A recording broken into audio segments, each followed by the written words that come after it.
छत्रपती शिवाजी महाराज की जय. काय जादू आहे या नावात.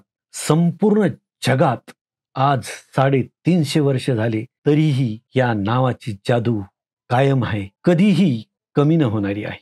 जब तक सूरज चांद रहेगा तब तक छत्रपती शिवाजी महाराज का नाम रहेगा. कारण की छत्रपती शिवाजी महाराज नाम ही काफी. खरं तर माणूस इथून तिथून सारखाच हो, प्रत्येकाला नाक, डोळे, कान सगळे अवयव सारखे दिलेले, परंतु महान व्यक्ती असतात त्यांच्यामध्ये अशी कोणती काय जादू निसर्ग टाकतो बरं. आता बघा ना, छत्रपती शिवाजी महाराज त्यांच्या बरोबरची कितीतरी करोडो माणसं जन्मले, मेले, ते कोण होते, काय होते हे कोणाला माहीत सुद्धा नाही. परंतु त्यांचं जे व्यक्तिमत्व आहे अजूनही आपल्याला असं वाटत नाही की छत्रपती शिवाजी महाराज नाहीत. आजही आपल्याला जशाल तसंच त्यांचं स्वरूप आपल्याला दिसते. किती कमाल आहे बरं. परंतु अशा महान व्यक्तीमध्ये असं काय असते, काय असं म्हणजे कितीतरी वर्ष त्यांना का एवढं लक्षात ठेवलं जातं. माझ्या मते त्यांच्या जीवनामध्ये एक स्टोरी असते, त्या स्टोरीमध्ये संघर्ष असतो. कारण छत्रपती शिवाजी महाराज यांच्या जीवनावरची जी स्टोरी आहे ती एखाद्या काल्पनिक स्टोरीपेक्षाही खूप महान आहे.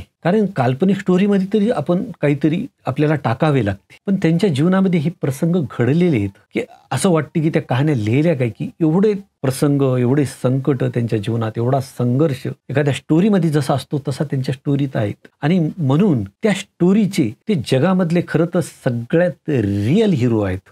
कारण शिवाजी महाराजांच्या जीवनामध्ये अनेक चांगले वाईट माणसं, त्यांना त्रास देणारे, परेशान करणारे, बदनामी करणारे असे खूप लोक होते. त्यांना सगळ्या संघ लढाई द्यायला लागली, आपल्या संघ बी, परक्यासोबत बी. आपल्याला कधी कधी वाटते की हे वाईट माणसं खरं तर हे कशाला असतात, परंतु खरं तर जेवढे वाईट माणसं आहेत त्यामुळंच जगामध्ये जेवढे महान व्यक्ती झाले त्यांच्यामुळे झाले. कारण की स्टोरीमध्ये व्हिलेन नसेल तर त्या स्टोरीला अर्थ नसतो. तसंच शिवाजी महाराजांचा आहे. शिवाजी महाराजांचा जो संघर्ष आहे तो अद्भुत आहे आणि म्हणूनच ती स्टोरी आपल्याला खूप छान वाटते, प्रेरणादायी वाटते. त्यांच्या जीवनात जर असे वाईट माणसं नसते तर ते महान माझ्या मते झालेच नसते. त्यांच्यामुळे जितके वाईट घटना येतात त्या फार आवश्यक येतात खरं तर जीवनात. त्या जीवनाच्या चांगल्या भाग येतात असं म्हणलं तरी वावगं होणार नाही माझ्या मते. आणि म्हणून संत तुकाराम महाराज म्हणले त्याप्रमाणे, जया अंगी मोठेपण तया यातना कठीण. आणि म्हणूनच शिवाजी महाराजांना खूप यातना जरी सहन करायला लागल्या तरीही त्यांच्या जीवनावरची जी स्टोरी आहे ती रामायण, महाभारत यांच्यापेक्षा काही कमी नाही. चित्रपट व्यवसायाला 100 वर्ष पूर्ण होत आहेत. जसे चित्रपट निघत आहेत तेव्हापासून छत्रपती शिवाजी महाराज यांच्यावर चित्रपट तेव्हापासून निघत आहेत.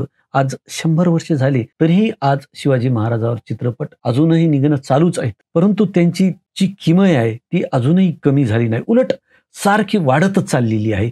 कारण की आताही चित्रपट निघत आहेत. आता यावर्षी रितेश देशमुख यांचा राजा शिवाजी चित्रपट येत आहे. कारण की त्यांची जी जादू आहे कधीही कमी न होणारी आहे. अशा या महान छत्रपती शिवाजी महाराज या आपल्या राजांना कोटी कोटी प्रणाम. जय भवानी, जय शिवाजी.